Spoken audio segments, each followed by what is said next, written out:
how many bits the score is, but it was hand wired by little old ladies in South America somewhere. Yeah, yeah. Right. So it's amazing. Let's see here. It's getting close to 5 after. Maybe we'll give one more minute, then we'll maybe we'll hand up to Tom for a few words, and then we'll. I've got just one show and tell item, very small, just some knobs. That's fine. We're going to go through the. We'll do a round robin. Everyone gets a chance to show and tell, say whatever's on their mind, share a project. There's no. Oh, sorry about that.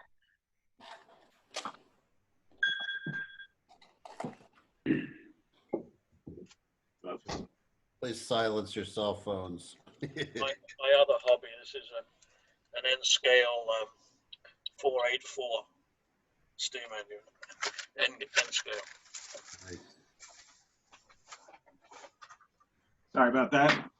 Wouldn't you know, of course, you get a reminder phone call at the worst time possible because they don't get that many phone calls. We got one more coming in.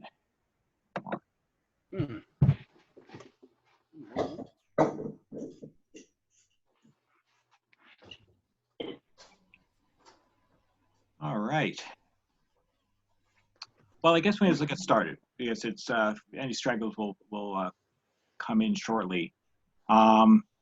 So, as you probably saw in Tom's email, we're going to do a little bit of shifting to help out with some of the hosting, so that not all the burden is put on Tom. And he's done a fine job between him and Bruce getting this off the ground.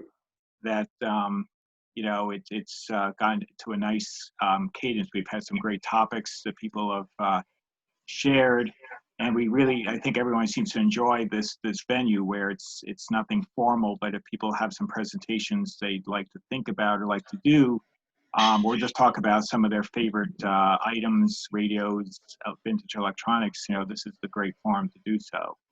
And I guess I should just hand off to Tom if he wants to say a few words, because he's co-hosting with me. So, you know, we're going to try and help out, and of course I'll be introducing Paul here shortly, who many of you or probably all of you know. But well, first I'll hand off to Tom because you know he's maybe to sort of say a few words about where we're at and where we're going, and then we'll pick it up from there. Thanks a lot, John, and thank you so much for taking the position of co-host along with me and along with Paul. I really appreciate it. I'm slipping a little bit. I get my dates wrong and things like that, and I don't really want that to interfere with our enjoyment. So I'm going to sort of ride along on this and help out and really turn it over to John and Paul. And I know Paul is going to have a little introduction for us tonight, and looking forward to that very much. The one thing that I would ask of all of you is to please give us feedback. We need to plan future Zoom meetings and maybe even another Zoom Fest if we need to do that with your input. And what that means is we'd like to know what days of the week are best for you, what times of the day are best for you, what topics you would like to cover. I have a number of people who have offered topics, and I'll give those to John and Paul, and they can fit those in. But the more feedback we get, the more this thing will work the way you want it to work. So, Paul, are you ready to join us and take over? I'll turn it over to you, and I'm going to unmute your microphone at this point, or are you going to do it? You've done it, and you're on, Paul. Yes, Thank sir. you so much for doing this. Well, thank you. You know, I'm just wondering if I really should have shaved. You know, I don't take it personally. Working at home, you know, you get very lax with these things now. So I think we're on to day 3. But in any event here, so thanks to Tom, you know, for displaying some confidence and having us help out. And for those of you who do not know me, my name is Paul Burish. I've been with the club for, quite a few years. Let's put it this way. Ray Bentliff signed me up. So, you know, that goes back a little ways. And I'm currently the club secretary. You know, I generally work the front desk. You may have seen me. I work with Jeanette Liguri up front. and check people in, take money, issue badges, all that type of stuff. And I get to see most of the treasures that people get to bring out from the two Brooklines in radio every year. So it's a good spot to be. I get to see everybody else's prizes. So I'll give you a little background of myself. I'm not a technical whiz kid.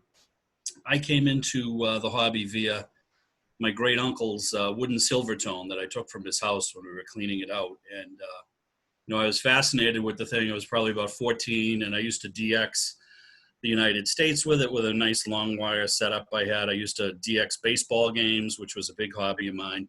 Used to like to listen to Gene Shepard, as many of you may have, from WOR, right out of New York City. So, from that, I gravitated into shortwave and used to enjoy shows like Moscow Mailbag and The Queen's Message to the Commonwealth on the BBC and the Happy Station show. So I was a big shortwave listener. And then, heaven forbid, I bought my first component stereo at Tech Hi-Fi and, went down the dark road to the solid state world. And, but lo and behold, we repaired that Silvertone and I'm back. So that's when Ray signed me up. So blah, blah, blah, in any event. So, for the next new Zoom, which we'll do in a couple of weeks, I believe June 11th, I would just like to give you a thought and take it with you, see what you come up with, and we'll each get a slot, if you want to participate or if you just want to sit in and view and listen, that's fine too. So here's the question. So what single radio would you take out of your collection, and you can only take one radio, if we were to exile you to a desert island? So that's the question. For some of us, it's more of a challenge than others. I mean, some may have more than others. But what would it be? If you have it handy, you could display it for us, show it to us. If you want to tell us a little bit about how you found it. If you would like, yes.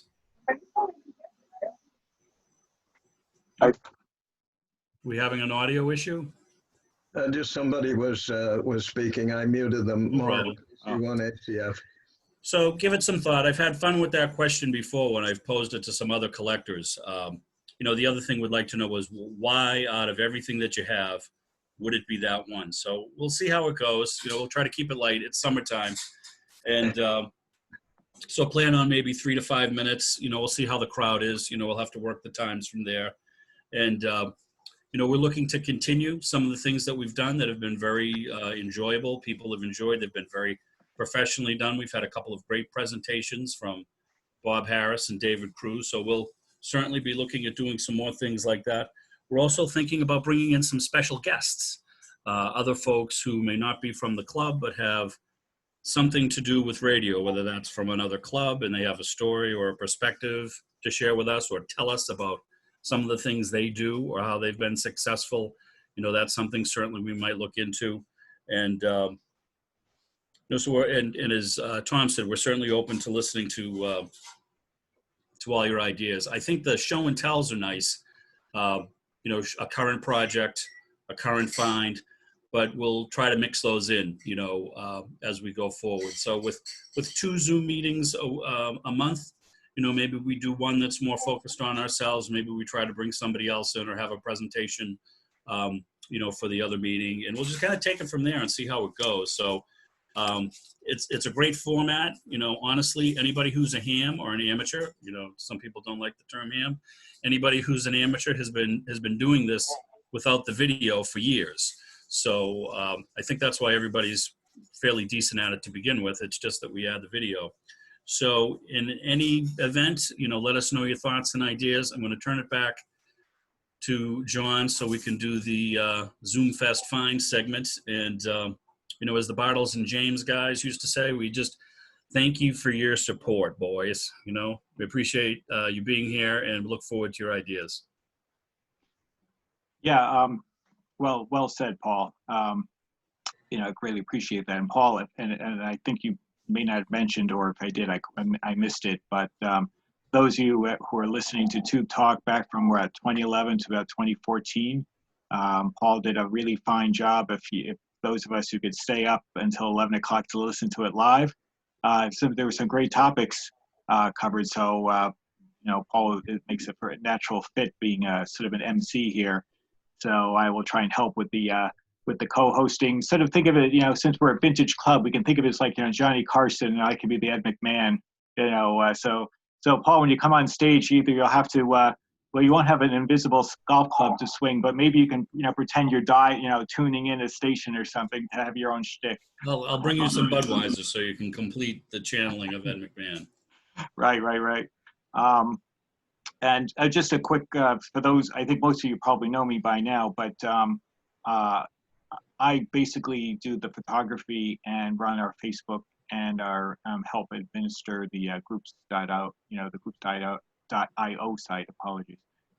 So if you're looking for photographs, that's pretty much what I've tried to do for the club and just help out wherever I can. So, I found this to be a really good venue that happened somewhat unexpectedly because of the shelter in place situation. But, I guess looking back, given we're separated by, 6 states, physically separated, this is actually a nice approach. Forget about the backdrop in which we all live. So, well, at any rate, I think what was on the agenda today was pretty, there's a couple of announcements I'd like to mention, which I will send over email, is, so the prior, not the first one, but the Zoom meetings that were recorded by Tom, thank you very much, by the way, for that, I posted on YouTube. So that way in our YouTube site, you'll be able to view these presentations without burning away at poor Tom's hard drive storage. I think there was some really great content. So of course, the Phil Weingarten presentation is its own video. So if you want to go back to that, I thoroughly enjoyed that presentation, and people can go back to that time after time. But the other presentations people did, like Bob Harris's restoration project and the curtain burner presentation by Dave Crew, which was I thoroughly enjoyed, is there as well for you to enjoy. So likewise, this one will be recorded and posted as well, and I'll send an email on that.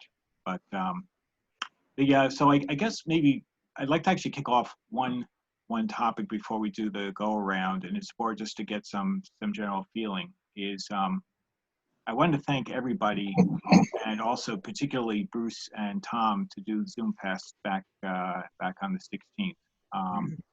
Considering that had to be pulled together and organized in short order, both those gentlemen did a really superb job. So I wanted to get to any people's feelings about how that went, what they liked and didn't like, and anything we can do better there. Because we would like to, we're anticipating it, maybe another one, we'll have another one. Because we certainly don't know where the September event is going to be right now. And so even if we have it, that doesn't prevent us from having Zoom Fest anyway. So anyone have any thoughts about what they liked and didn't like, or, things I'd like to see go differently in the future?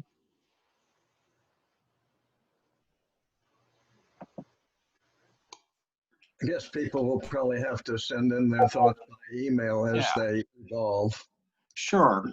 We can send an email to solicit some opinion. I just thought I'd throw it out there for anyone who might have attended and thought, they had anything to communicate. Okay, well, that's fine. I just wanted to just see if there's any particular opinions out there. Yeah, if I may. Sure. Unfortunately at the Zoom Fest, I had a late start because I had a problem with my computer. But I must say that the whole operation was really slick. Tom, you did a fantastic job, and it was really enjoyable. And the other thing, of course, is just seeing everybody on the screen here. We may have heard the names. I certainly have actually been in New York for about 25 years, but I haven't attended very often. I lived on Long Island, but I used to come up to Nashua. But in any case, it was really slick, was really good. And if you run it again, use the same format. I think everybody held very well to 5 minutes. And certainly when somebody was given a little extra time to explain something, that went very well. And I think it goes with what Paul was saying. A lot of us are radio amateurs as well as maybe shortwave listeners, and in the past, and certainly collectors. And I think fundamentally we know what we're doing in some cases. So that's it. Oh, that's great. Well, thank you, Adrian, for those for these thumbs up there. So I agree. I think the format I think worked as well as we could possibly imagine in terms of ordering and keeping an order and giving everybody a slot, including having some. And we would hope to continue the best of radio, best vintage electronics contest as well for the future shows, because that's a nice way to mix up the content of selling, soliciting, or just showing something good in your collection. Yeah, very good. Great. So Tom, I think we have today just the round robin, of the show and tell today. Yeah. Okay, because I think we have no big presentations this time around, unless anyone is going to spring out one, which we're open for. So I guess I'm going to go in order of people being admitted. So I guess first, batting leadoff will be Nels. Nels, what's going on?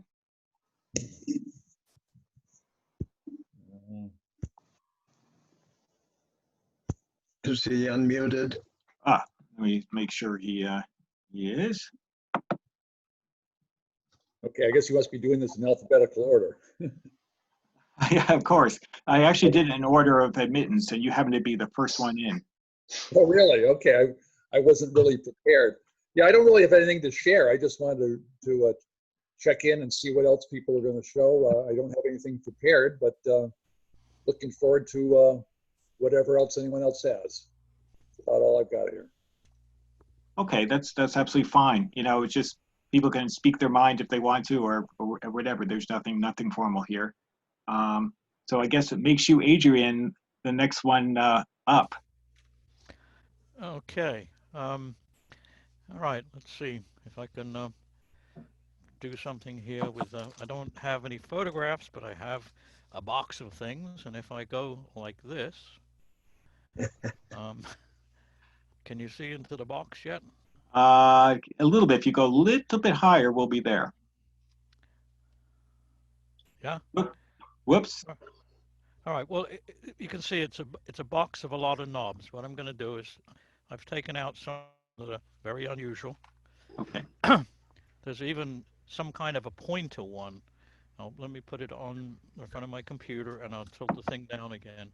Your automatic background is kind of interfering. Oh, well, let me change that. Okay. Somehow I've lost everything. Oh, it happens very frequently to me. I don't know why. Oh,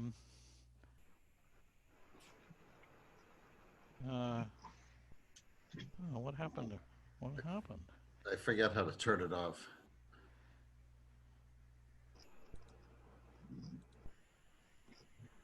All right. To tell you what, just go ahead. Do you want me to circulate back to you a little later, Adrian? Yes, please. Yes, yeah. All right, not Sorry a about problem. that. I No clicked the wrong worries. thing. No worries. We'll catch you a little later. I'll throw you in the middle there a little later. Thanks. Hugh, how's it Great. going out by you? I'm well here in Littleton. I enjoyed the Zoom Fest a lot. I managed to send a couple of toolboxes off of the free parade to Howard. So that was fun. And also I ended up going on a little road trip to Maine, and I stopped at Larry's place in Gray and picked up that LCR meter that he was giving away. So that's now on my collection of things needing my attention. I thought it maybe, we'll see how it goes, might be an interesting, little review thing to see how the debugging goes and bringing that thing back to life. Also, I stopped the next day, this is last Friday and Saturday now, I went over to the coast and stopped at Michael Both's, who's unloading his father's radio collection. So that was a nice, beautiful day to drive across Maine, and had a nice time visiting at his house. His wife was there, and I ended up with a few random things: a DVD player, probably the coolest vintage thing was a stereo. Actually, not stereo, a Sherwood AM/FM tube tuner. Ah, So I'm looking forward to bringing that guy back to life. And what else? No, Marantz 10Bs were there, unfortunately, but the Sherwood will do. nice unit. Yes, there you go. And there was some random box of parts, some switches and fuse holders and stuff like that. So I thought I would do the right thing and bring that to a new home. I'm really missing, the free table and MIT flea market and stuff. I have a fair amount of things I would just like to push on to people. Sure. So that's one of the things on my list. The last thing, I don't know if anyone's interested. A couple of things came up about RFI recently. Both of them, it turns out, I was looking in the email, are from Ken Silvestri. One of them was about the vibrator in his radio. He replaced it with a solid state unit. Right. So I sort of got involved with the conversation a little at the beginning. I was really trying to steer it towards what's the source of this noise, not how to kind of suppress it downstream. And whatever, I don't know how you're doing with that. If you want to pick up the conversation again, I'm glad to. I was thinking about things of slowing down the transistors so the edges weren't so fast and stuff like that. But I don't know how accessible they are or any of those things. And the other, Brendan, you're very close to me. yeah. I'd love to bring the radio over and have you take a look at it. Yeah, well, that would be fun. I gotta get a little clearance on my workbench, but yes, that'd be fine. And the second thing was your coffee maker, I guess. We brought up the thing about the FCC in some of the conversation.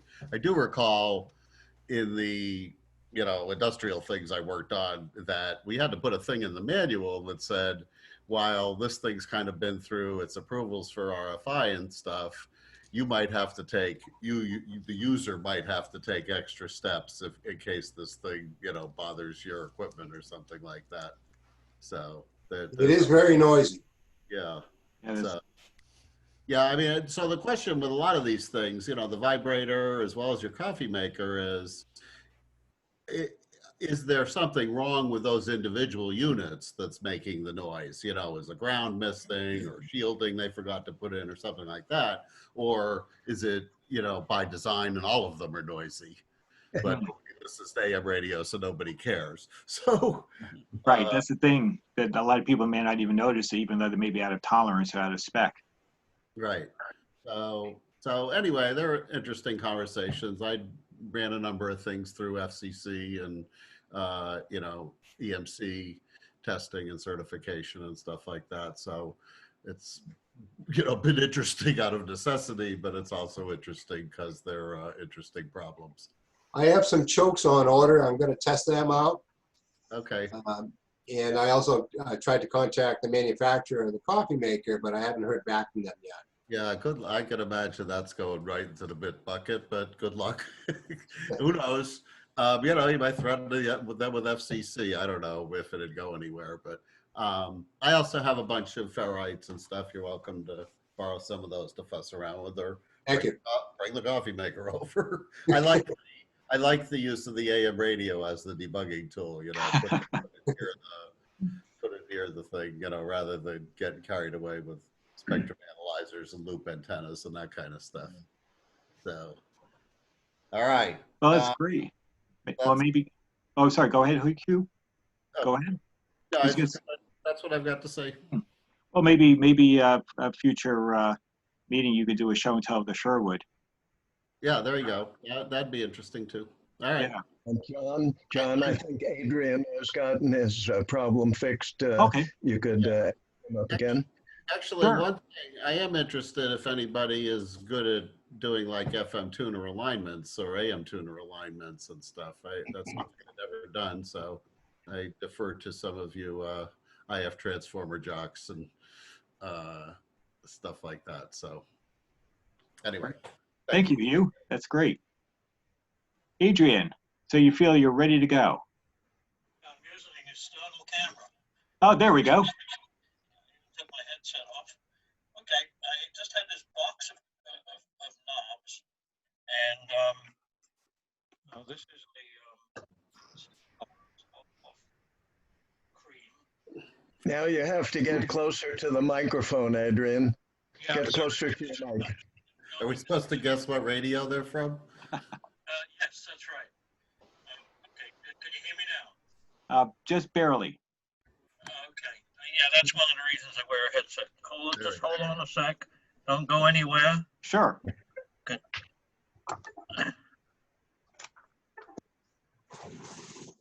Want to plug my headset back in the other side.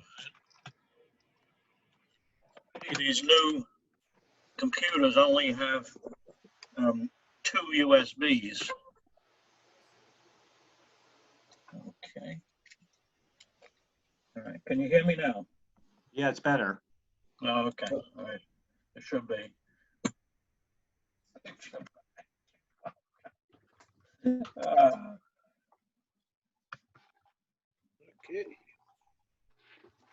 Oh, I did it again. I'm sorry, guys. That's okay. Do you want us to roll you off for a few more people to get you? Sure, not a problem. Now I've got the secret here. No worries. All right, go on. Okay, not a problem. We'll pull you in a few more people. Okay. Bruce Burgess, how are you? I'm well. Good evening, everyone. How are you?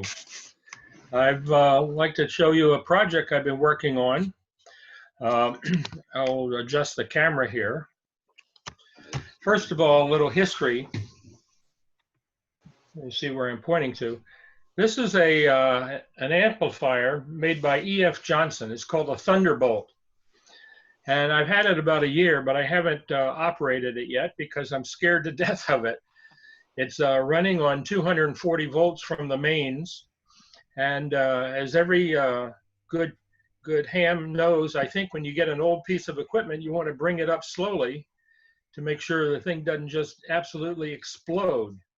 So I had this idea that I would build a Variac.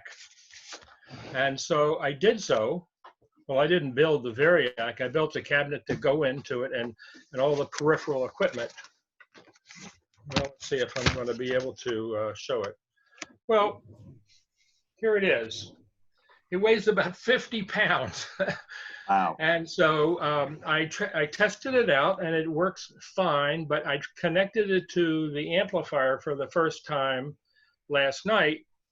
And the whole experience was unsuccessful because I failed to look at the schematic for the Thunderbolt and to realize that half of the voltage, or part of the voltage for that unit, was going to be taken off of one leg of the mains to ground. And so my idea of bringing the entire radio up slowly with a Variac for 240 volts, it didn't work because on the other leg of the ground, it went straight to the filaments, and they all lit up very nicely as if no Variac was involved at all. So I figured it out now. I've looked at the schematic, and I may have to make adjustments. But let me show you what's inside of this, and let's see if I can use my skills with screen share that I've done here. Let's see. It's the host disabled to participant screen sharing. So how is that? Sorry? I'm attempting to share the screen, but it says that the host has disabled the participant Oh. screen sharing. Oh, let me see if we can, okay, let me see if we can override that. Let's Okay. see. Here we go. Let's see if we can get that. How's that?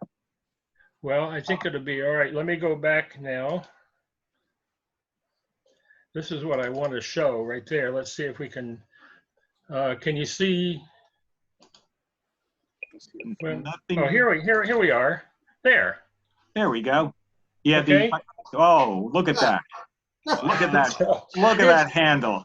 It's a monster. So here's the hand. The handle was pretty cool. I had the Variac came with no dial, and so I searched the eBay for weeks and weeks and found nothing suitable. There was a 3/4 inch shaft on this Variac, so I stumbled across this this handle that's 7 inches in diameter that comes off of a big valve on some sort of piping system, but it was red and it looked pretty cool. so that's what I did. So that's what's in there. And so I thought I'd show you that that device. But Very anyway, impressive. I guess I'll get it figured out. And by the way, compliments to Larry, who NE1S, who's been putting up with my multiple questions about how to get through with this thing. But that's been my project sooner or later. So back to Zoom. Is that a dual Variac or a single core? It's a single core. Okay. 'Cause I think with a dual, you might be able to figure out starting at ground and going out from both directions. But- Yeah, I think that I just have to be selective. I have to decide what I want to do. Do I want to bring up the filaments slowly? Do I want to bring up the high voltage slowly? But I can't do both at the same time. Right. Thanks for watching. That was very impressive. Thank you, Bruce. That's a very impressive and very professional looking job you did.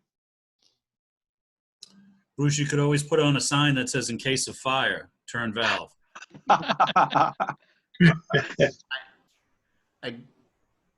I do have some big isolation transformers. I'd be willing to give you one if you'd like to use one of those. You could feed the Variac to the input of it and use the output, which has multiple windings, to bring up both sides separately.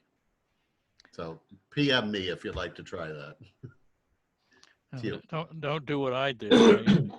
When I moved, I had a very nice 500-watt Variac, and I couldn't find it, so I bought another one on eBay, and it was only about a 200-watt. I now have both of them in the same place. It took 3 years to find it. I don't know how you lose a 500-watt Variac. Very simple. You know those boxes called Large in Home Depot? It was in one of those. All right. Thank you. Thank you, gentlemen. That's great. Thank you, Bruce. That was great. Yeah. Ken, how are you? Whoops. Unmute. Gotta unmute. Yeah, it's just about to unmute him. There we go. There you go. There we go. Good evening. I'm not too good at speaking publicly, but I do have something I'd like to share with you gentlemen. Don't know if you've ever done this. It's a little, it's applicable to test equipment and antique radios and maybe some modern equipment too. And I have a little presentation to share with you.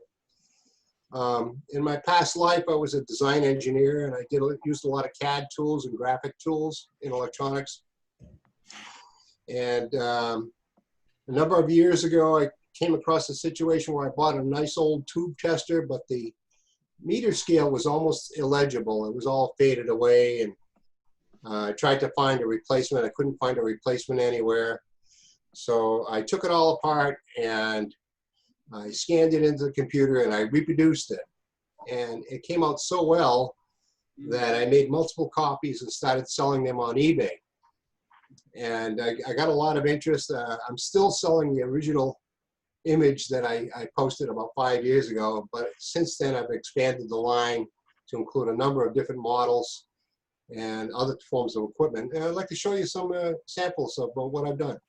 Great. So I'm going to share my screen. And Right. let's see. How do I do this? Share. There should be, if you, right in the middle of the menu should be a share screen. There you Okay. Got it. go. Except where we see your Zoom screen. Okay. Oh, there we go. There you go. Oh, Okay. that's great. Oh, yeah, I've seen an ad with your name in before Ah, okay.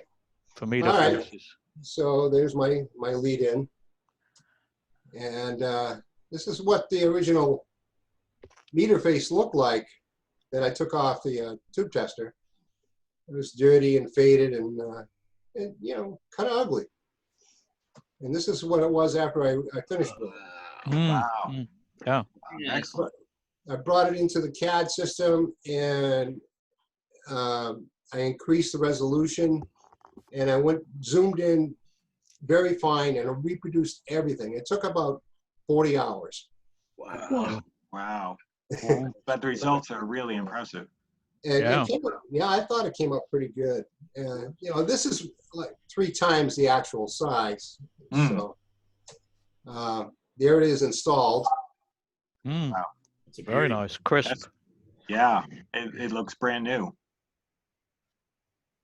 So I had it printed at Staples on high quality glossy photo paper. Mm. Instead of using my own printer, so the inks can last longer. You know, I don't trust inkjet ink to last more than 5 or 10 years. So Yeah. I did I had a milliamp meter, you know, just in a meter case, and it was used for a screwdriver antenna on the car, a very old one, and I had to make a new one. And what I did was I took the old one and scanned it, and then repaired it with a CAD program, and then reproduced paper copies. I didn't, there you you go. know, glaze it like you've done with yours, but that's very good. It's there's a lot of labor involved, but I like the results. So here's the multi-ups that I have printed, and then I cut them up and send it to the buyers. Mm. Here's another model, another precision apparatus, 1054, and I did the same thing. Only this one was more involved. It had a lot more detail. Yeah.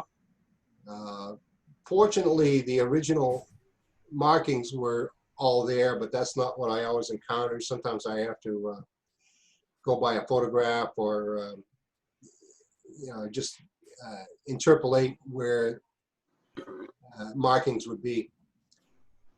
I hope the patent or copyright has gone away. I think it's been about 75 years in some of these. So. There you go. So what's the substrate again? This is on paper? Or Yeah, it's on photo paper. photo paper? The final product is on photo paper, and you cut out around the outlines and punch out the holes. And you use, I like to use spray 77 glue and just paste it right over the old meter face. Oh, okay. So Do you have to it's backing. Do you have to print? Originally, they were originally silk screened on aluminum plates. So. Do you have to protect the writing at all with any kind of like decal material? You can. I don't, because it's going behind glass, That's true. That's true. They're all behind glass. and I'm concerned about, you know, being too glossy. It may get, you know, highlighting. You know, you may have difficulty reading it. So far, it's worked out well. Oh, yeah, it's very impressive. How long have you been doing this? This particular thing, Yeah. about 6 years. Oh, okay. So the oldest one you have is probably 6 years old then, right, in that range. That's yeah, like I said, I ran into the problem when I bought the tube tester and I didn't like the looks of the meter face. And I like to totally restore things whenever I get them. And so I went top to bottom. I redid all the electronics and the switches and refinished the case. This was the sticking point. How do I reproduce this? So Yeah. I removed the old label and I scanned it with a computer at a 1-to-1 scale. And then I brought it into AutoCAD and I overlaid my new graphics on top of it and deleted out the old. Mm. Yeah, I don't think you're going to get into trouble there. On the new one, it's N.Y.USA, and on the old one, it's N.Y. comma. Oh my God. There we go. Thank you, Adrian. Now I have to change my everything. Now, was that artistic license? Because I see it comes out like white on your original. So you used was a red original with the replace area? It was, yeah, it was totally faded away. Oh, I see. Okay. Yeah, that's standard for those kind of testers. Yeah. And You would think so. Even automotive paint, you'll notice red cars fade away faster than other colors. That is true. That is true. Here's where starting from scratch, I have to take a lot of measurements, physical measurements, make sure that the scaling's proper. You know, if I'm going to sell these, I want to make sure that they're going to drop right in to the whatever meters they have. Wow, very impressive. Oh, look at that. Get to see This these. is AutoCAD, the meter outline.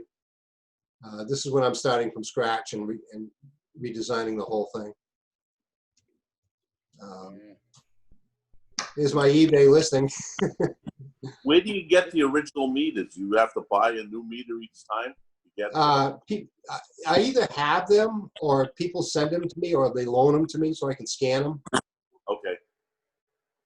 So there's the seller information, folks. Old school. I like the name. What's that? The old school. Old school is Old your, School, yeah, your seller name. That's my eBay handle. Yeah, I have an eBay store. And here I got into reproducing dials and labels for antique radios. And this is a recreation from a really worn out meter that I scanned in. That's brilliant. Brilliant. Yeah. Dials, yeah. This is for a clock radio. From my hometown that I live in, Ashland, Where's that? Massachusetts, the home of Telecron. Is that where they're from? Exactly. In fact, we have the old clock building is still in town, and we have there's a nice neon sign to commemorate. That's wonderful. I have several of their clocks keeping time as we speak. Yes, Yeah, yes. me too. Mary Me Alice, too. you should come here and look at this. Is somebody recording all these wonderful specialists in this Well, area? So we know who to go to get a dial made. I know we'll have to have a list of specialties. Wow, that's really Yes, great. that's it. Right. List of Not specialties. sure if we missed the best ones. This guy's a graphic designer. He's Oh. reproducing, come around. This way, He's where, reproducing the labels and meter faces. Oh, cool. That's old. No, wait till he talks. this is where you have a worn out or torn up label, which it seems like 90% of them are. It's hard to find intact labels, especially if they're stuck on the outside of a radio case. Sells them for $650 on eBay, and he's been doing it for years, and he's making some money. I make a few bucks. And that 35W4, is that a Weingarten tube? So, no, that's a reproduction label, and I try to make them look old. So I'm pulling up P.T. Barnum. Wow. Beauty. Yeah, very impressive. Yeah. I add a little sepia tone to them. And of course, this is scaled way big when it's on the radio. It looks pretty realistic. Hmm. So I've done quite a few of these. Wow, this is truly excellent. This is all new. And there we have it. Do you have future projects coming our way with additional labels there, Ken? Yeah, I have a customer who wanted 2 different tube tester labels made. So I'm working on both of those right now. Okay, how do I unshare the screen? Okay. There you go. Great, thank you, Ken. That was really very informative and a great specialty that maybe others will be looking for now that we see this one of your skill sets of many. It was a pleasure. Great. Well, maybe we'll then move on to Rob. How's it going? Rob is Going fine. Yep. Okay. I still see you. Am I on there? Oh yeah. Oh, Yeah. okay. Well, that's it. In All right. Well, person. really short one here. In a previous meeting, I think it was Adam that said he owns a lot of heat kits, but he's never purchased a heat kit or had one. And I was thinking maybe there's other members that have not seen how heat kits came and what they used to look like. So believe it or not, I've had this in my place for a long time, and I wish I could. Are you able to see it? Not No, yet. you have to tilt your lid down. Yeah. Well, Or up. yeah. See, it's funny that I'm not seeing myself there. What the You heck? see. Oh, there we go. All right. Now, this is going to be interesting. All right. This was a heat kit that I purchased many years ago from what was called a salvage sale. When I worked there, they would return heat kits for any reason. We're not gone through. They were just, sold as salvage. And as employees, we could buy it. So this was a clock. Let's see here. So with great anticipation, they put the model number here on the side and the barcode for their scanning. Mm-hmm. You first open it up. See the manual. All right. And after that would be the pictorial diagrams where they described all the parts and referred to this while you were doing construction, put in the parts. And schematic would be included. And then finally, this is how they shipped. Yeah, bags of parts. Here's a speaker and foam rubber. Wow. Decal. Sometimes there'll be a small circuit board assembly. The plastic is over here. I don't want to pull it all apart. I had this thing for so long, and I forgot about it. I got it when my son was rather young, and I thought, well, that'd be something to build when he got older. And then things happened, and we, never happened. And since we recently moved, I found it in the basement, piled up, and I thought, that's kind of neat. The finished there it is. product. Yeah. Well, that's the new one. Oh, wait, is that one? No, that's the same mold. So 1108, right? Yeah, 1108. That's what this is. Is it? They redid it? How about that? No, this is an original. This is an old one. I picked it up at the Boxborough show a couple years ago. Oh, okay. So that's what it looks like. Yeah, when you build. I have some other things here, like this is a Heathkit catalog that are hard bound. This was for marketing. Unfortunately, it doesn't have this clock in it. See, that was, yeah, you see the other picture. Yeah. And it has the 1107 in it, but not the 1108. Yeah, it came out a little later. Yeah. So anyways, that's about it. That's what a Heathkit looks like. Oh, that's very cool. Adam, your clock is 2.47 seconds slow, according to That's because it's not the atomic Dimension clock. 4. Yeah, Is the that heat did have- cesium or rubidium? No, I have Dimension 4 on the bottom of my screen. Wow. It's That's a very, clock that's, we use for amateur radio. Okay, so that's it. oh, So- well, thank you, Very Rob. good. You don't see Wonderful. these in kits too often. You know, you Yeah. don't see unbuilt Yeah. kits. It brings back memories for me because I've built maybe 10, 14 kits over the last 60 years. And I used to go into the Heathkit store that was on Jericho Turnpike on Long Island. Yeah. And we used to assemble there on Saturday morning. And sometimes they used to give us some returns. Usually it was to give us spares for kits we'd already bought. Oh, that's funny. That's awesome. I have quite a bit of test equipment here, Yeah. Heathkit. I have quite a bit myself. Good. Excellent. Super. Great. Thanks. Well, thank you, Rob. That was great. Very, we appreciate seeing the rare case of a unbuilt kit. Yeah, those are really cool. As I said, I haven't had the chance to build well. Yeah, I'll be showing a little later on my own little Heathkit thing. All right. Well, how about if we move on to Earl? Earl Reynolds, how are you? Good, good. Thank you very much. First off, I guess I'd like to introduce myself, Earl Reynolds. I'm N2FBQ. You hear me? You hear me? Oh, yeah. Okay, very good, very good. I know Tom, but I'm not sure if I know many other guys. I've been collecting for a long time. I've been seeing Tom going to the AWA. I pulled something off the shelf for show and tell. I actually collect early broadcast and wireless. So I collect early stuff.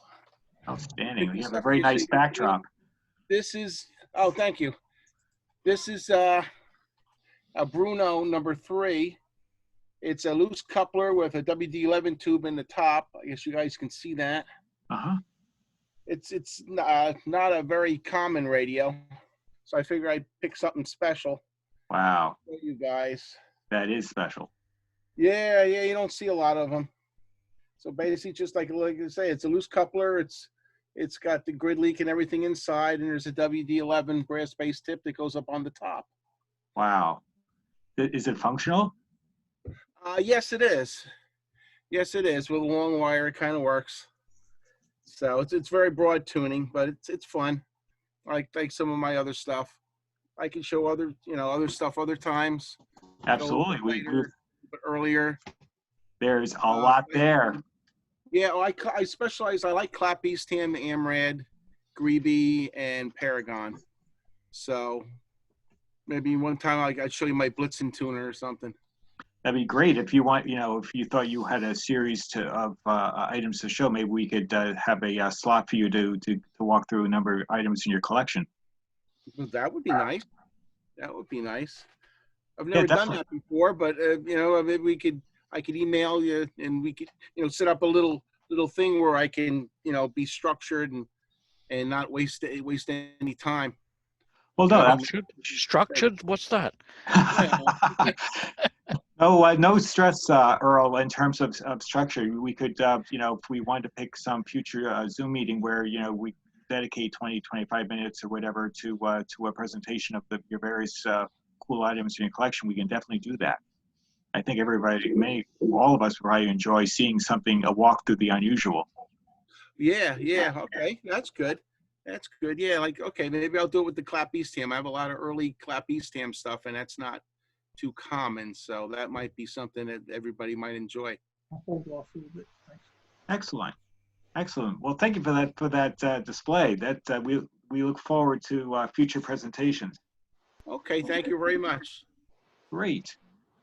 Paul, did you have anything to add to your earlier introduction? Yes. Well, let's see. So, the meter label and the radio dial reproductions, all I can say is I have a Radio Days reproduction for 1938 Philco that, the light tinfoil on the old Philco was just, it was too rough. And if I had known that we had a genius, in our midst, I could have sent that off to Ken and probably gotten a much better looking set out of the whole thing. But in any event, so, I did not attend Zoom Fest due to my schedule. However, this is a fairly recent acquisition. I traded with a friend of mine up in Wisconsin. It is a Philco Model A clock. Pretty cool. No, not a radio, but kind of a neat little thing to have. It's a lot smaller than some Philcos, but it's in pretty decent shape. He's got a new cord on it. It runs pretty good. It has a timer. So for somebody who wanted to hook that on, similar to the old vintage clock radios, you can put your pot of coffee or whatever else you might want to start up in the morning on there. So I thought that was kind of a nice little accent. I wish I had more Philco radios, but this worked out easily enough. And believe it or not, it got here all the way from Wisconsin in one piece. It was amazing after my Normandy disaster at the hands of the FedEx ground. Though I did see somebody on ARF the other day excoriating the United States postal system. I think it all comes down to, if you have bad luck more than once or twice, they become the evil shipping organizations. And, packaging is so key. But, and one other note, just, as far as the Zoom Fest itself goes, I did see in the IO group, we had a successful completion of a transaction where David Crew had picked up several sets he had purchased at Zoom Fest, arranged for a neutral meeting site, and they did a safe exchange. And he's already offered one off, I think, to another member, but has several that he's very pleased with. And now if he can get them to play, he'll have completed the circle from finding to buying to actually picking it up to getting it to play. And so, yes, Zoom Fest works. So that's a testimonial of sorts. But one other little note, I may have to nip off a little earlier this evening. I hear there's a birthday party that I need to attend, and unfortunately it's mine. So Happy birthday, Paul. Happy birthday. Happy birthday. I really didn't want to mention that. I was hoping, we just kind of avoid that whole thing. But yes. Happy birthday to you. Happy birthday to you. Thank you very much. Happy birthday, dear Paul. Happy birthday to you. Where are you playing this week, Adrian? Is there... all the bars and lounges are closed. In a prison. All right, that's it for me tonight, and we'll look forward to your ideas and keep zooming, I guess.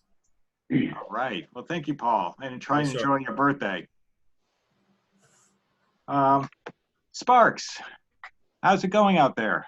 Good, that's me. Thanks for remembering my my name that way. Good to see everybody. I had a great Zoom Fest.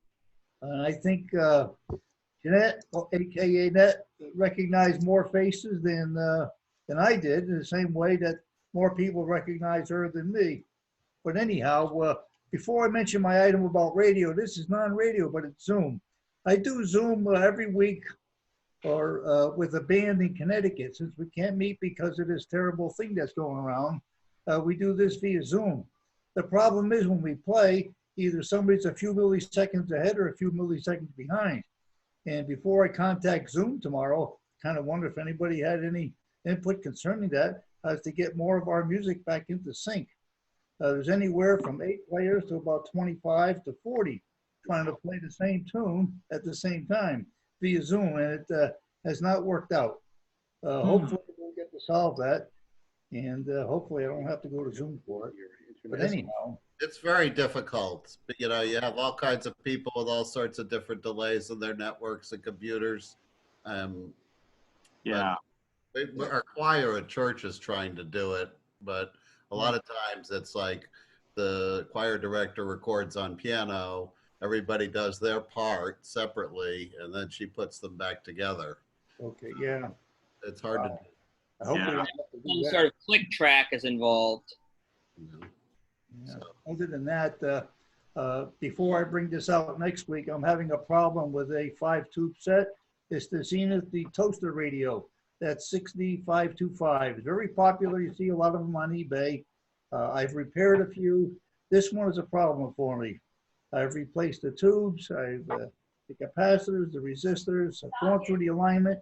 All of that is fine. However, I get audio distortion still. I thought it was the antenna or something else. Now, I'm probably looking at the problem, but I don't see it. So if anybody has any input, I got my pencil and paper right here. And that's it for me. So I'll turn it over to whoever wants to make a suggestion. Thank you. Oh, thank you, Jim. We appreciate it. Or I should say Sparks. Yeah. But, well, you probably need to play that audio distortion for us so we can analyze it in our brain. Okay. Good idea. Give us a demo. All right, I'll do it next week. Great. Thank you, Jim. All right. So, Tom Pereira, you're next in line. Just happy to see everybody. Happy things are going well. This is a very, very early radar tube. Back in the days when radar was a rotating thingy and you could measure. It was used in Navy ships, kind of an interesting little artifact. And as I go through the barn, these things just hop out at me. I'm going to call it quits at this point because we're running short on time. Yeah. And on to the next person, John. All right. Well, thank you, Tom. That was really interesting, nevertheless. Like, Looks Bob like Harris. Sorry. clock that thing. Bob Harris, how are you? You Hi. look nice on the islands. Well, I'm on the desert island right now. At the beginning, Paul mentioned, if you're on an island, what radio would you bring with you? So here's my radio. No, it's not quite working. I'm not going to change my background because it takes too long, but No. it's a crank up radio. It kind of blends in with the background. Yeah, I'm not. It's cloaked. Yeah. Well, I'll show it next week, but it's got a crank in it, and Oh, so you okay. can crank it by charging it. It's not an antique radio. It gets AM, FM weather, and so you don't Not need the batteries. Bayless, So when you're on the systems, is it? Couldn't you just power it with coconuts? make coconut wine. That's what I do. A couple of you mentioned Heathkits. At some point, I was interested in acquiring either an ICO or a Heathkit signal tracer, or maybe like an ICO 147 with a magic eye in it. I'd never mentioned that before, but if you all know where one is, and let me know.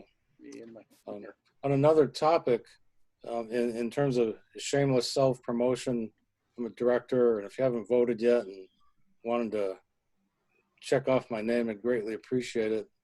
One of the things I think actually I'd like to see us do, and the topic kind of came up this week, is publish a membership directory and say what are people's specialties. For example, this week Ken showed meter faces, and somebody commented didn't know he did it. Well, I didn't either, and I think it'd be great if we knew what members' interests were. Are they ham, not a ham? Do they collect 5 tubes, audio equipment? And then do they have any other kind of specialty? So I know folks would prefer That's a to great idea. buy from the club. So if you all elect me, I'd be happy to work on that. I think it makes a lot of sense, Bob. Yeah, I think it's a great idea because there's a lot of like these fine specialties that people have in the group that we're learning as we go. Yeah, Yeah, and you can have a you know, column entry, makes fake radios. Yeah, well, I think that, we've got, 300 or 400 members. Obviously, not all of us are here and not all of us know each other. And with a simple directory like that, if you needed something, you take a look, and it'd be great to contact another club member. Yeah. So that's all I've got for today. And thank you all for your participation. Well, thank you, Bob. Gary Norman. Yeah, hi. I only have one thing for show and tell, but a couple of comments on other things. I just bought this online and it came in the mail this week. It's an Index Labs QRP Plus ham transceiver, QRP. It's 5 watts. All the ham bands, including the work bands. It's only about 5 by 5 by 5, roughly. Plus has a general coverage receiver. And this is my latest acquisition. And I have not even put power to it yet. Just took it out of the box just yesterday. And it's supposed to work fine. We'll find out. How old is that, would you say? This is mid 1990s. Oh, okay. In 1995, 1996 is about when they were making them. What Very modes? nice. Now, What modes hey, work, Gary? if you look at this, sideband or CW or what? CW and single sideband. Huh? Now, Yeah. a comment on packing and shipping stuff came up earlier. Well, look at the size of the radio and check the size of the box it came in. Wow. Wow. It was double boxed. And, wow. Did I mention that this was the inner box? No, I'm kidding. This was the outer box, but this has to be one of the top 3 best packed things that have ever arrived for me. A lot of stuff has arrived okay that I bought over the last 20 years, but it was lucky because they were just barely packed. You know, not really well enough, but they got here okay. Kind of a matter of luck. Oh, well, we're glad it got there safely, and it looks very good. Yeah, the box is huge. I had no idea it looks bigger on the screen when I hold it up like this than it does actually in real life. But it was packed good. And I just have a comment and a question. A comment for Jim Liguori. Yes. You may, on that radio with the distortion, you may want to check the speaker. If you have access to a signal tracer, they have the capability of just doing a substitute speaker. I did that. I also did an alignment. The only thing I did, I'm sorry I got rid of was and I had an oscilloscope, but I sold it, and I'm sorry. I think that would have been quite a help for me. Yeah, you are. Yeah, if you can detect the, you know, the distortion on the waveform. Yeah. And I had a question for Adam on the Heathkit, because I think in one of these meetings, you had, as a show and tell, you did a recent Heathkit clock that you had built. Yeah. Do you know if that's still available from them? Yes, it is. I think it's, last I checked the website, it said, you have to wait 2 or 3 weeks for them to ship it, but they're still shipping. So as I said, it's heathkit.com, and it's the GC1006 most reliable clock. Okay, thank you. I'll try to look for that. Because I did buy something on eBay through a company that was using the Heathkit name. They made a modern LED display for the old FM tuner that was available in the 70s. Is that the same company or a different company? Yes, it is. They were formerly known as Data Pro, I believe. I believe that was the name. And they bought the Heathkit name when the original Heathkit company went out of business, and they've started offering some kits under their name. Okay, I have to look harder then. I didn't see the kit on their website, but maybe I didn't. Well, you just go to heathkit.com, and in the product section, there's that clock and several other products, including a couple of AM radio kits. Cool. Okay, thank you. Oh, thank you, Gary. That was great. John, I'm actually set up now. Oh, okay. You ready to go? Yeah, it's just a couple of minutes and I'll be done. Okay, so I have a collection of knobs. It's just a big box. Stream close up. Whoops. There you go. Okay. Okay, so that's a set of flat bearings. The knobs are not in it, but there's 3 or 4 of these little flat bearings in it.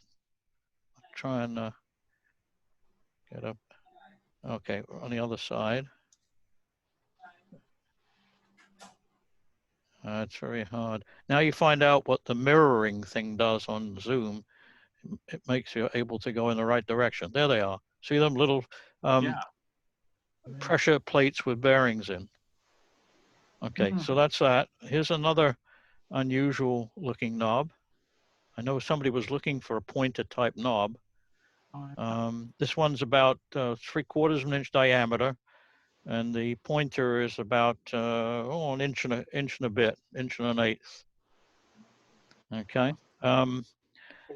here's some knobs. You frequently see them at NEVAC or at NEOC, but I have a load of those.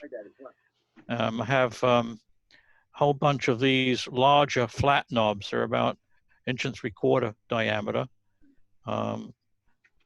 quarter shaft for a clip, and then I have, as I said, this whole box full of the same kind of thing. There's some little small knobs that's like fuzzy stuff on there. Oh yeah. You should spray them with something. But let's see. There's an unusual looking barrel knob. But anyway, if you recognize any of these, anybody, just say so.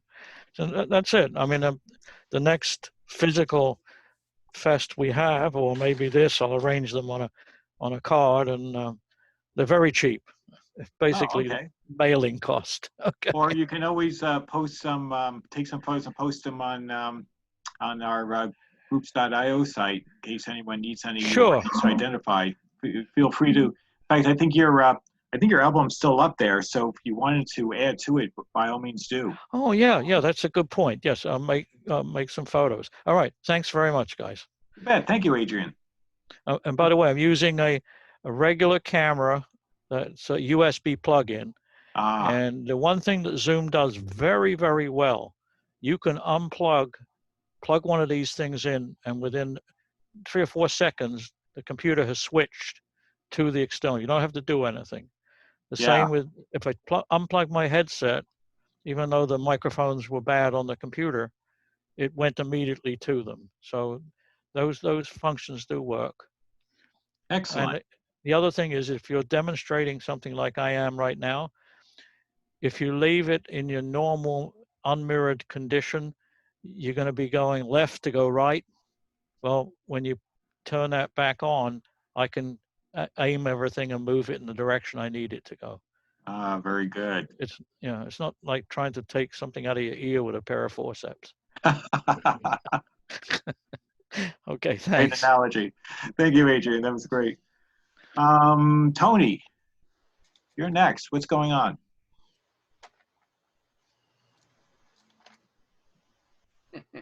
Do we have Tony? Let's see if he's still on. Did I lose him? He was there before. If not, I'll move on in case. Okay, maybe he's not here anymore. Arthur, how are you? Good. Just a few seconds. We had a couple people with tubes. Bruce showed a bunch of his tubes, his older ones.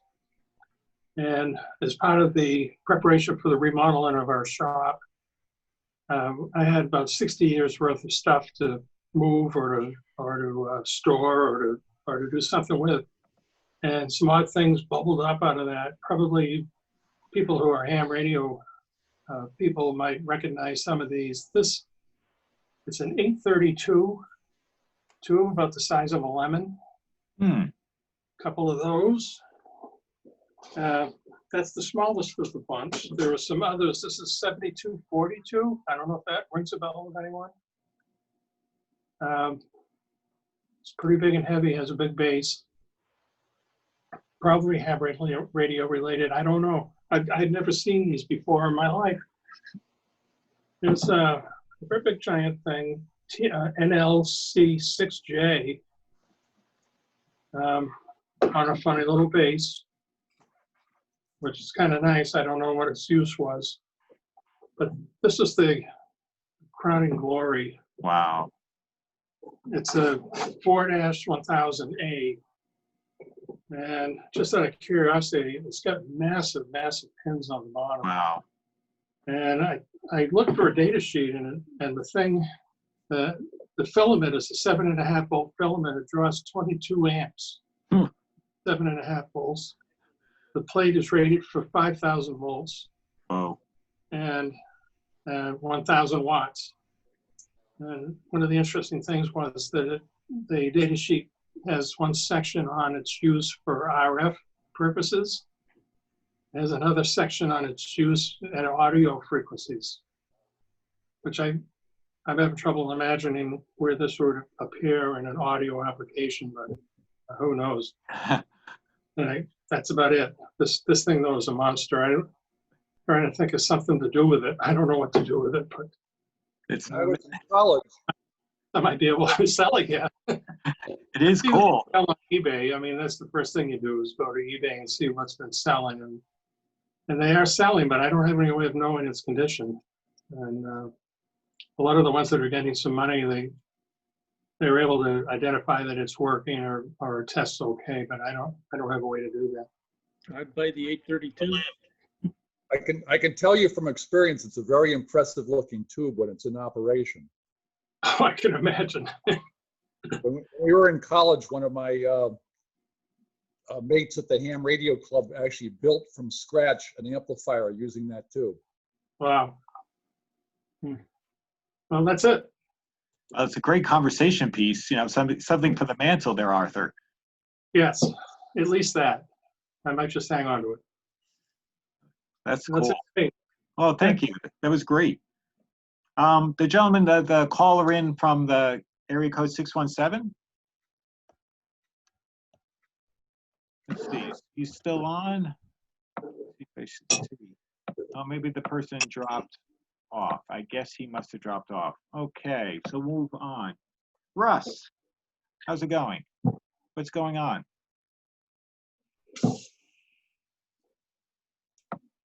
Did I lose Russ as well? I thought Russ was on here. Let's double check here. All right, maybe we lost Russ. We have, okay, we lost a couple of people here. Len, we have Len still on. Yeah, I'm still there. Hey, Len, what's going on? All right, so as you guys probably know, I specialize in Rhode Island radios and wireless equipment. But a love of mine is horns. So, and I've always wanted one of those seashell horns. Have you ever seen them? Oh, I'm putting one together. I bought this on eBay. It's a big giant shell, and I have this speaker base, which I spray painted with brown hammer finish, and then I have a driver. I'm gonna put it together and see how it sounds. Cool. So you're gonna. I've seen a few on eBay and they're very pricey, obviously. So I figure I'll build one myself. Well, I hope you're going to give us a demo when you have it built. I will. Oh, that'd be great. That's like a really interesting project. I like it. So that's all I had. Oh, excellent. Well, thank you for sharing. We're looking forward to that. Larry. Sorry, I don't know that, but I do have a skill you might like. It's called Let's Pray. Want to try? Sorry about that, but somehow my Alexa decided that it thought I was talking to it. There we go. Sorry, I don't know that, but I do have a skill you might like. I apologize. It's called Let's Pray. Want to try it? No. There we go. I solved the problem. I just unpowered it. Sorry about that, folks. I don't know what I could possibly have said to cause it to register, but go figure. Larry, how are you? Let's see, I'm unmuted, right? You hear me? Wow, Larry's in drill. Okay, good. Well, originally I couldn't think of anything to entertain and amaze you with tonight, but then Rob came on talking about Heathkits, and the light bulb came on, and I have a Heathkit to show you. So the lighting's not too good in here in the evening. I hope you can see this, but this is a basic transistors kit that I was given when I was about, I think 7 or 8 years old by my parents for a Christmas gift. And they had a bunch of projects you could make with it along the way, and I made all of them. And then what you were going to end up with as your final permanent project was a intercom. Of course, it wasn't wireless or anything fancy like that. It had a wire that went to a remote speaker here. which right now is just the cabinet. I don't know what happened to the speaker in it. But anyway, when I went to build the intercom, it didn't work, and I couldn't figure out what was wrong with it. I mean, I was only like 7 or 8 years old. So I put it aside. Actually, I put it aside for quite a while because we moved overseas, moved back, got interested in chasing girls, so you know the drill. And finally, after I graduated from college, I thought, now I might be smart enough to figure out what's wrong with this thing. So I found my wiring error. The original transistors were not good anymore, maybe because of my wiring error. I found another pair of general purpose NPN germaniums, put them in and got it working. And this is the manual that came with it. Nice. So I didn't even occur to me until someone said Heathkit, and then I thought, what the heck? Oh, that's cool. That's really cool. Very nice. Thank you, Adam. Oh, well, thank you, Larry. That was great. We see something out of the we don't see too often. Excellent. George, how are you? Hi, fine, thank you. Hope everyone's having a good evening. See, we're getting pretty close to the end here, so. Yeah, I think we have a few people left, so I think we'll just make it. Yeah, well, I'm gonna probably be passing. One of these days, I'll pull out a couple of the foreign radios that I have, because I think that might be something that's a little different. So. Oh yeah, you've displayed some nice ones on the various contests, and was very impressed. We'd love to maybe get a little audio demo as well, if you would. Okay. Okay. That'd be great. Well, looking forward to it, George. Okay, thanks. Let's see here. So, Noah, how are you? I think he left. Oh, did he leave? He was there a little bit. Okay. He joined late. Well, Adam, you're next since you're there. All right. So, as we were talking, I keep talking about Heathkits and making people talk about Heathkits. And after I talked about that, when I showed off my then newly fixed, after having taken about a while to get working, that clock, Joe Devonshire, which unfortunately has left the show. Yeah, I just noticed. Yeah, he offered to send me a partially built Heathkit HW101, the Hot Water 101 transceiver, which I don't know if it came from that state that's in Waldoboro or whatever, but well, I took some pictures of it because first I should say that Joe gave it to Bruce, Bruce Phillips. I'm guessing he's still up in the cabin, sheltering away from us with the wife, but. Sure. A couple weeks ago, I think it is at this point. It's hard to tell the time now. But Bruce dropped it off at my house, and I had it in quarantine for a couple of days. And I took it out of the box, and I took some pictures, and which I will show the group. Okay, let's see if I can get this up. And okay, everybody's seen these. Nice. Oh yeah. Wow. Oh boy. But yeah, look at this full screen. Yeah, so this is the front panel of the unit. And all the knobs are missing, and some of the control shafts haven't been installed yet. But hopefully, I'll be able to do that as long as the parts are there. So there's a view of the top. As you can see, none of the tubes have been installed yet. Some of this transformer at the back's unwired. So this is where the uninstalled shafts would be exiting from the high voltage box. More pictures of that later. Another view of the top. You can see the back of the dial, the back of the meter. This is the unwired I think that's a choke. The back there, the high voltage cage. And I think in the previous figures you can see there's one of the variable capacitors, I believe, is missing from the board. Hopefully that's in with the parts I got. So back to the other picture. Now here's another view of the back panel, which is in pretty good shape other than the keyway missing from this power and accessory jack on the back. I'll have to find another plug for that, or another, chassis mount plug for it. And the connections in the back of the, the final tubes have been installed, as you can see here. I don't know what else I haven't taken the finals cage apart yet. But anyway, what was that? Tubes they are, Adam? The finals are 6146s. Okay, okay. Yeah, it looked like it from here. Yeah, I think there was a service bulletin they issued which said specifically only use 6146s or 6146As.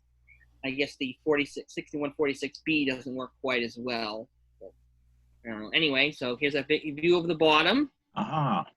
Most of the boards are in place with the crystal filter, and there's a few things missing from under here. I'm not sure which control that's for. That missing shaft you can see near the top. Just another view. It's a vertical kind of thing. So there's that. And now here's the coup de grace, the brand, brand new case. Wow. All wrapped in the plastic. Well, in very good shape. Yeah.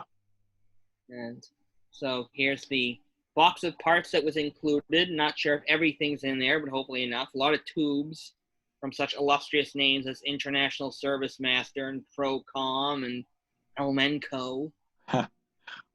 All of the past. Oh, yes. Some parts in this box and some paperwork. Speaking of which, there's some paperwork, some order forms, which I'm guessing aren't good anymore. Yeah, good. Warranty cards. Yeah. I'm sure they're in there too. But I got the sticker the stickers I will be able to mount to the chassis once I'm done with the whole thing. It's this very important danger high voltage sticker. And finally, the very important assembly manual, which, as I said, will probably come in very handy when I try to build the thing. So, anyway, that's it for the photos, and I hope you found them somewhat interesting. Really nice. Oh, yeah. Yeah, good luck with that. It's a great unit. Yeah, that's outstanding. That's truly outstanding. So I guess the last person, last but not least, would be Carl. I think, Carl, you were the last one to join. Okay, well, clearly I wasn't prepared because I didn't make the meeting on time. So I've just been sitting here enjoying what I did see, and thank you, everyone. I tuned in just as Gary was showing off his rig there, and look forward to working those of you who are on the morning net tomorrow. So thanks a lot for doing this, and I'll try and be more prompt next time, and I'll bring something to show and tell.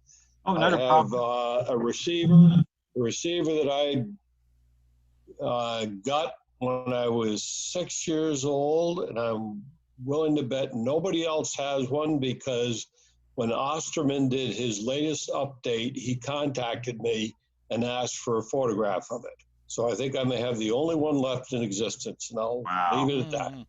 Well, we look forward to that one then, Carl. John, could I have a moment? I just want to show, this is probably the most unusual Heathkit you'll ever see. It's an RM4, and it turns out that it is a Geiger counter. Oh, that is awesome. I knew that Heathkit made Geiger counters, but I was expecting that the end of the world would involve a nuclear problem, and I was wrong. It turned out to be a virus problem. This thing's no good at viruses. Very nice, Tom. That's funny. That's awesome. I had no idea they made Geiger counters. They made everything. They made motorbikes. You could buy little, ATVs and stuff, kits from them and build them. Well, Heath started with the airplane kit. That's right. I was gonna say that. Yeah. Died in a plane crash, too. Yeah, he did. Yeah. Wow. Well, let's see now. Is there anybody that I've managed to overlook here? Because I want to make sure we had everybody have a chance. And we had a very good participation. I think we had around 23, 24 people, somewhere in that range, you know, at its peak. But if I've missed nobody, I want to thank everybody for this evening. It was great. We had a great eclectic show of different items, and we also, I think, have some future topics for some more depth on future Zoom meetings. I think Paul gave you some homework anyway about thinking about what you're going to do, what radio you would take when you find yourself stranded on an island and it's you and your one and only one radio.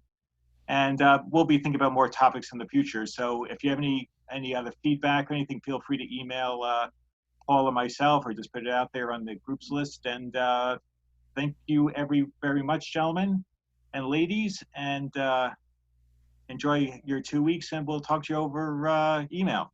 And we'll send out an email for the next Zoom Fest. Wonderful meeting, John. Appreciate it. Bye, John. It was great, John. Thank you. Well done. Thank All you. right, thanks everybody. Very Thanks, smooth. everyone. Have a good night. All right, you Good too. night. Good night. Bye now. Bye. Nah. Bye.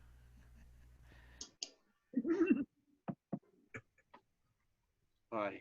Thank Bye. you for having me. Bye, Tom.